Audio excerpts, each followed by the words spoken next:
U.S. Health Authority proposes annual COVID-19 booster shots. Democrats push for assault weapons ban amid string of massacres. Israel demolishes Palestinian Bedouin village for the 212th time. WHO urges immediate action after deaths from children's cough syrups. UN says food insecurity will continue to deteriorate if rains fail in Horn of Africa. British Muslim author Lauren Booth grateful for her life in Istanbul.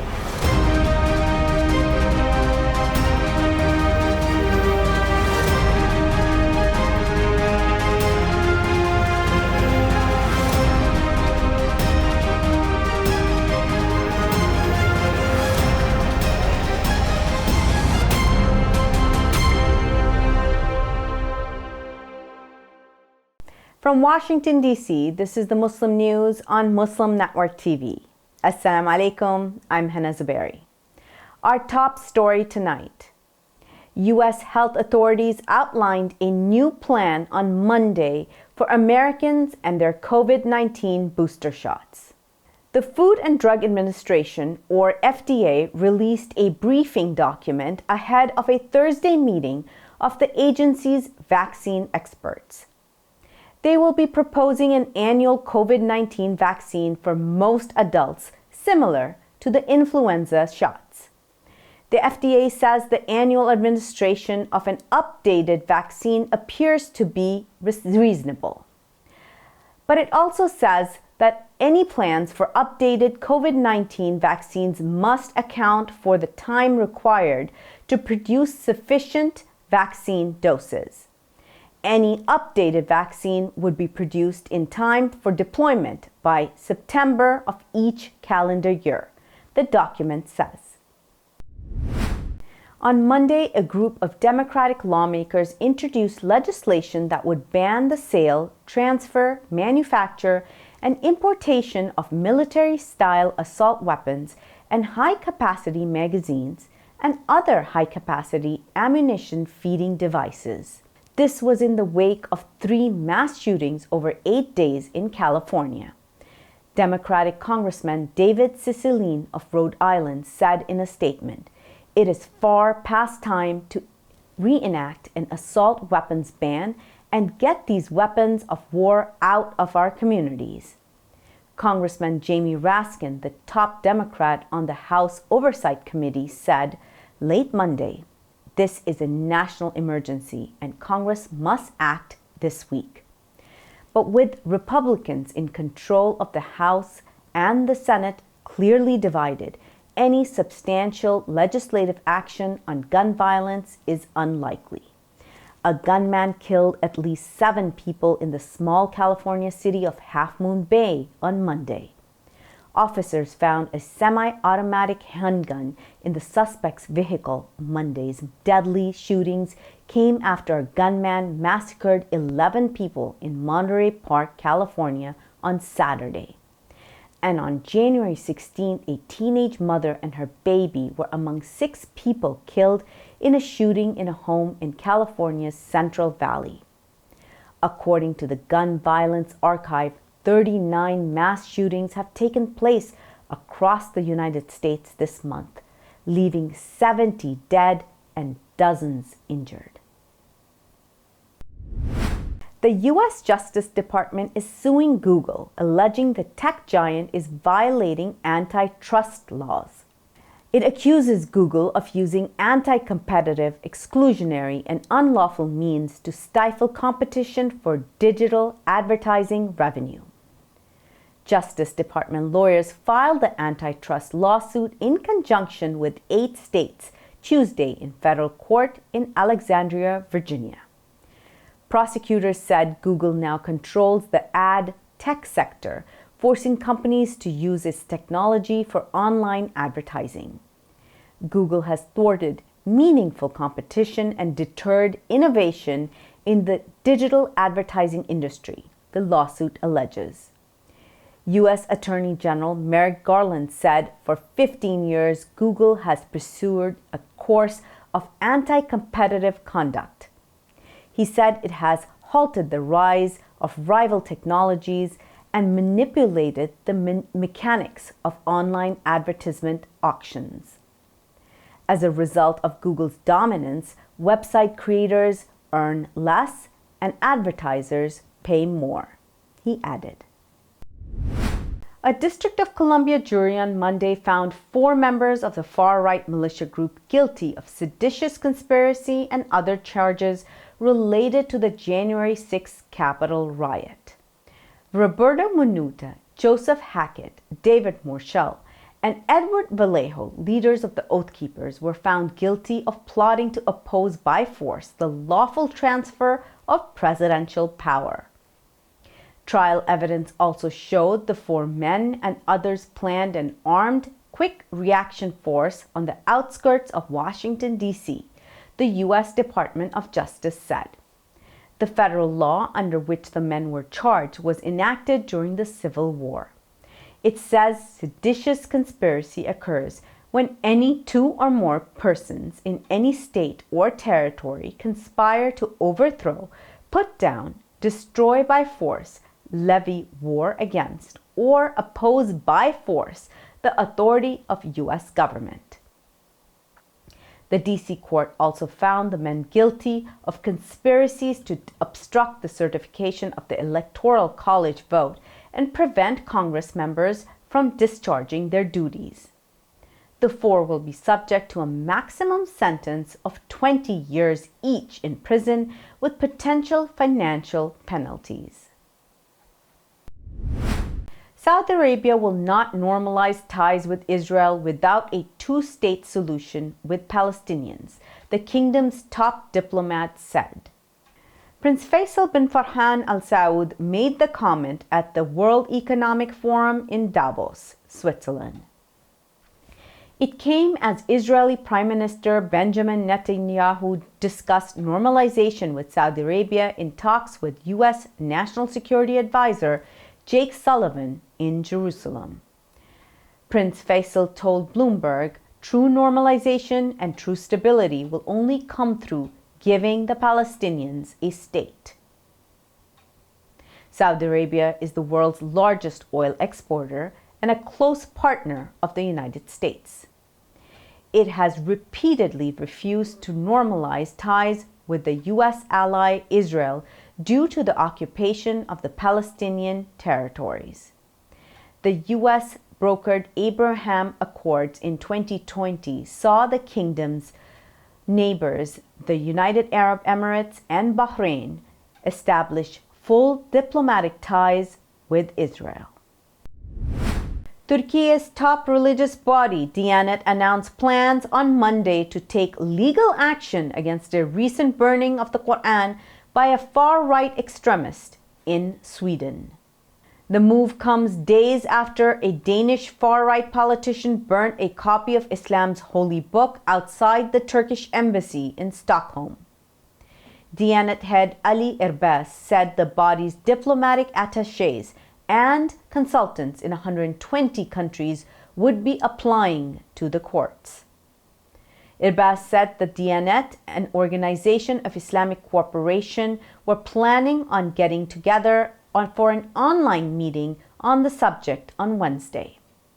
The groups plan to raise their collective voices against the Quran burning in Sweden, as well as Islamophobic attacks in European countries. Lauren Booth, one of Britain's most high-profile Muslim converts, says once you embrace Islam, you become part of the Islamic tradition. An author and journalist, Booth said her history is not the queens and kings of England. Rather, Booth said the Ottoman sultans and the Prophet Muhammad, peace be upon him, and his lineage and life are part of her history. Booth embraced Islam after her visit to Palestine 11 years ago. She spoke to Anadolu Agency about her life in Istanbul, her journey to Islam, and a recently published Turkish edition of her book, A Search of a Holy Land. Many Muslim converts from Britain, Canada, and other countries are being drawn to Turkey. Booth says. She has been making videos about Turkey for her YouTube channel. So far, she has made videos on the Süleymaniye Mosque, Kuzgucek neighborhood, and Uskudar, which she called the hidden gem, the holy land of Istanbul. Israel demolishes Palestinian Bedouin village for the 212th time. Details come after this short break. Stay tuned and we'll be right back.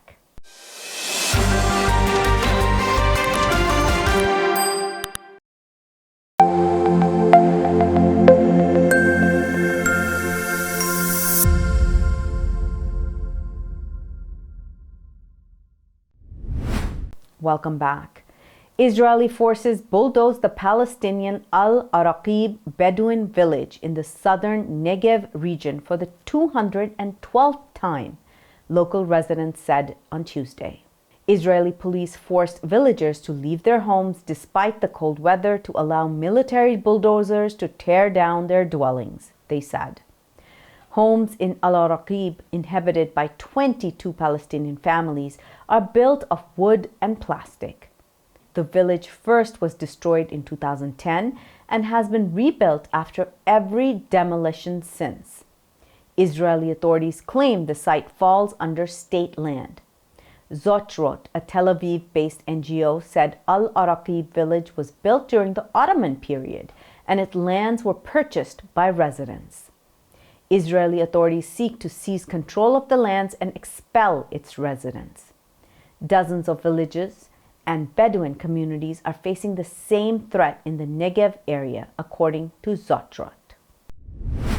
The World Health Organization urgently appealed to countries to prevent, detect, and respond to cases of substandard and fake medicine.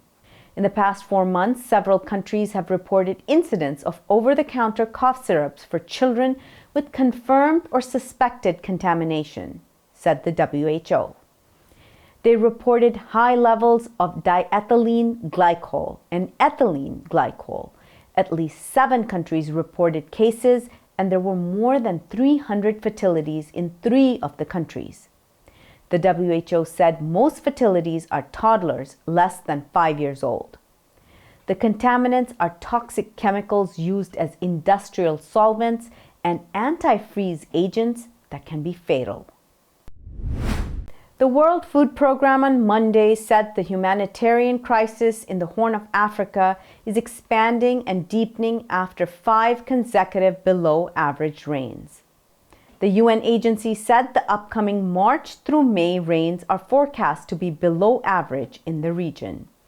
If the rains should fail and humanitarian assistance is not delivered at scale, food insecurity will continue to deteriorate, the agency said.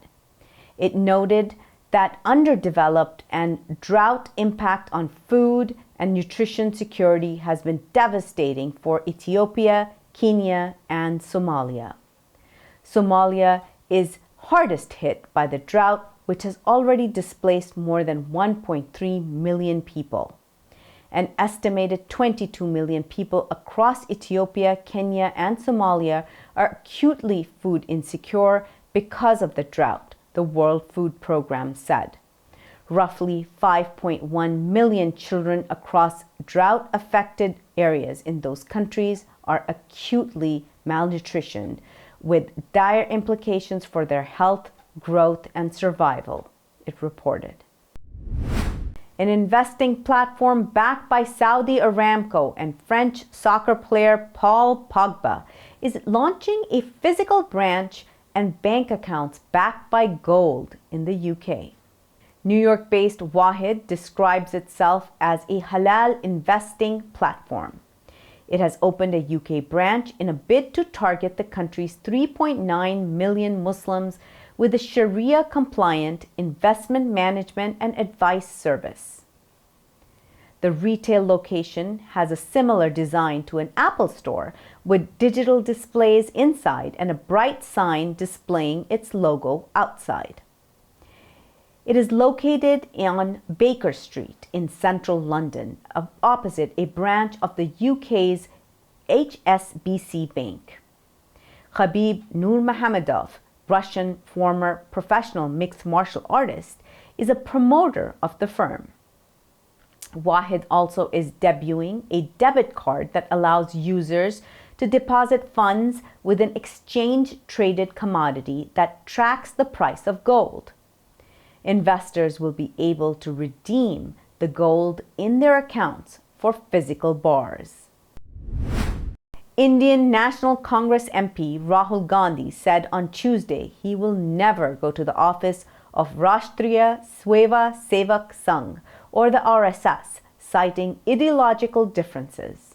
He said, "You will have to behead me before that."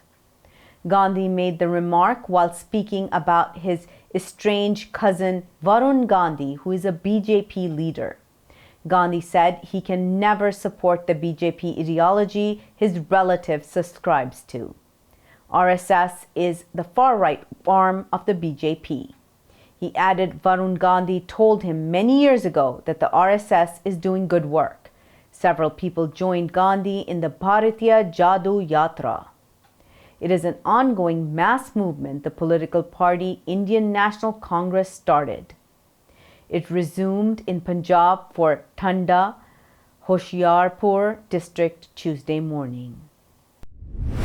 Coming up next after the break is our in-depth analysis segment, so stay tuned and we'll be right back after these messages.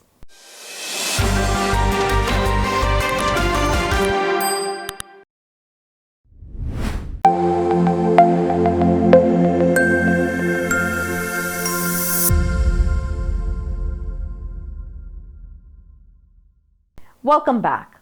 Let's have a look at our in-depth analysis. Mass shooting continue to happen today in Dallas and as well as Vancouver in Canada. This seems to be a common occurrence in our society. 41 people were killed in 4 mass shootings in just past 2 months with assault weapon. To discuss that with us is Dr. Kyleanne Hunter. Welcome to Muslim Network TV. Thank you so much for having me. Dr. Hunter is an assistant professor of military and strategic studies at the United States Air Force Academy. Share with us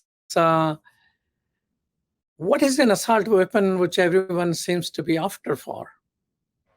Yes, so I think to have this conversation, we do have to be very clear on definitions.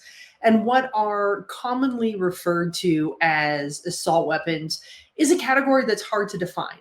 But there's some things we know about these. So these are all descendants of Armalite's AR-15 variant that was designed in the 1950s and then adopted in the 1960s by the Army as the M16 service weapon.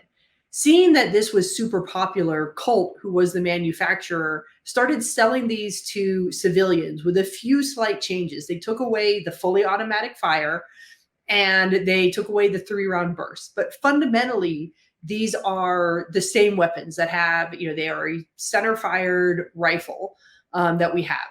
When Colt's patent ran out, we started to see a ton of different manufacturers selling this exact same thing: Remington, Bushmaster, Daniels, that created these weapons that are functionally the same to the M16, with the exception that they no longer have fully automatic or 3-round burst fire. But other than that, they are the same weapon. And everyone is selling them in America? Yeah, they are very easy to get in America. The National Shooting Sports Foundation has dubbed these America's rifle. There are about 20 million of them currently in civilian hands in America. And often there are far fewer restrictions on getting these than on getting handguns. For example, some states have a 21-year-old age minimum to get a handgun, but it's still just 18 to be able to get one of these. Why people are so kind to this particular rifle? So there's a lot of sociology behind why people are so inclined to get these. A big part of it is how they've been marketed. These have been marketed as sort of the badass tough guy gun that's out there. In fact, one of the gun manufacturers even had an advertisement that said, consider your man card reinstated if you were to buy one of these. They also appeal to sort of that soldier militaristic side that is there. Additionally, if we look on the other ways, these have also been billed as being just these lightweight, easy to shoot rifles, completely ignoring the destruction that they were designed to do. So what was the impact of 1994 assault weapon ban, where these type of things were banned? Yes, so between 1994 and 2004, there was a federal level assault weapons ban. And what we do know during that time is that we saw a pretty large reduction in these types of weapons being used during the commission of a crime. And why that is so important is that when one of these weapons is used, as opposed to any other type of gun that's out there are 14 times more injuries and over twice as many deaths. And so if you can prevent crimes from being committed with these types of guns, you then ostensibly lower your overall injury and death rate. So are these the disputed findings, or everyone agrees that these are the facts? It's pretty well agreed that these are the facts. It's been very hard to do real rigorous research on gun violence because of how the government has blocked a lot of access to data. And there was a 22-year period where there was almost zero investment in it. But the numbers, these are just numbers looking from the FBI. These guns were used in far fewer crimes during the ban than since the ban. You mentioned government has been blocking data. What's the interest for the government here? Yeah, so I can't speak necessarily for what the interest of the government is, but I know that there is an amendment referred to as the TART amendment, which prevents the use of trace data by anyone other than law enforcement and certain prosecutors that are there. It ostensibly was designed to protect individual rights, this notion that we don't want to create a gun registry or something like that.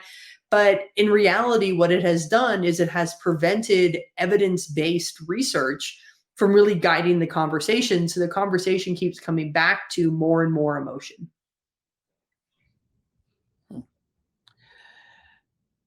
Professor Hunter, if the ban on assault weapon demonstrated that it decreases death and injuries and loss of lives in our society, why that ban was lifted?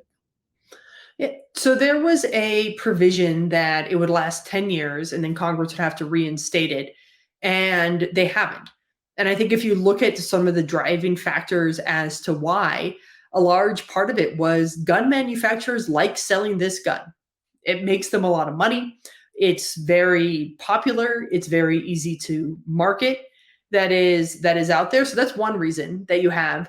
The second is writing bans like this is really, really hard because in the presence of this ban, gun manufacturers found ways to make different copycat weapons that are there. And so there's also some folks who just sort of throw up their hands and say, well, if we can't make it a perfect law, we should just have no laws at all. Do you think that California, which has come up with that people can file a lawsuit and all that, do you think that is going to help deter gun manufacturers?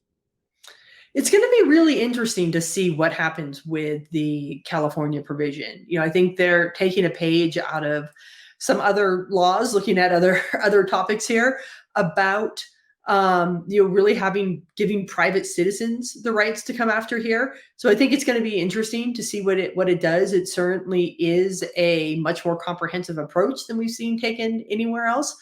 I think another really interesting development that we've seen recently is that the Sandy Hook cases, that they're able to actually sue the gun manufacturer for the way that they marketed that particular gun.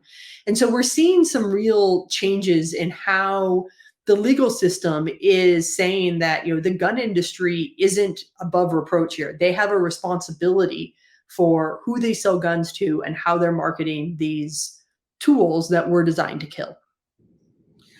Now, you are an academics. You have been in the army, and you are with the think tank Rand Corporation, a major think tank in America. Do you think there are these think tanks and academics really have serious debates about reducing gun violence in America? So I think academics and think tanks really want to have serious debates about this.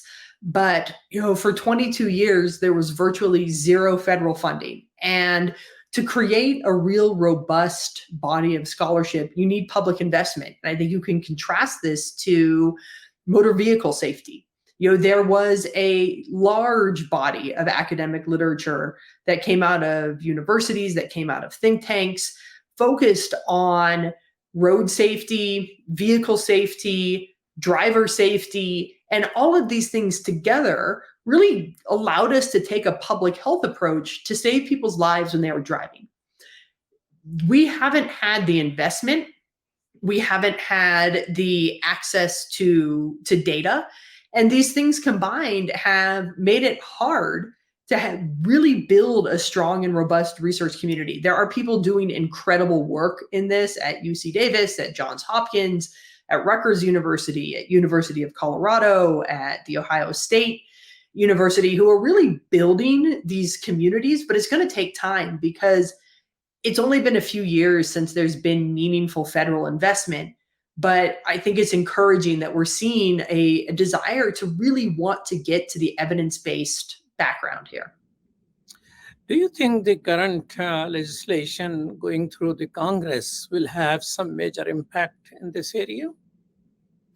I think it's too early to tell exactly what that impact is going to be. But I think what we know and what the data without question show us is that when these guns are present, there is more injury and death. And so reducing access to these guns, we can logically infer, is going to reduce incidences of injury and death. I think it's also important when we're having a real meaningful conversation about this issue to look at it in the totality of the public health approach. We need to look at the role of these guns and weapons. We also do need to look at having a meaningful investment in mental health. We have to look at the supply side. How are guns getting into the hands of these people in the first place? So all of these things taken together, I think we see some positive steps being made. The fact that there is the willingness to say this tool contributes to more injury and death. So let's look at what the policies around it should be. But it's not going to be the panacea that prevents everything at once. We need to continue to research and invest in this. Well, thank you so much, Professor Hunter, for your time. Thank you. Thank you so much. That's all from our Washington studios tonight. Thank you for tuning in. You can find previous episodes and more on our YouTube or Facebook. For more content, keep watching Muslim Network News or visit muslimnetwork.tv. Assalamu alaikum and good night.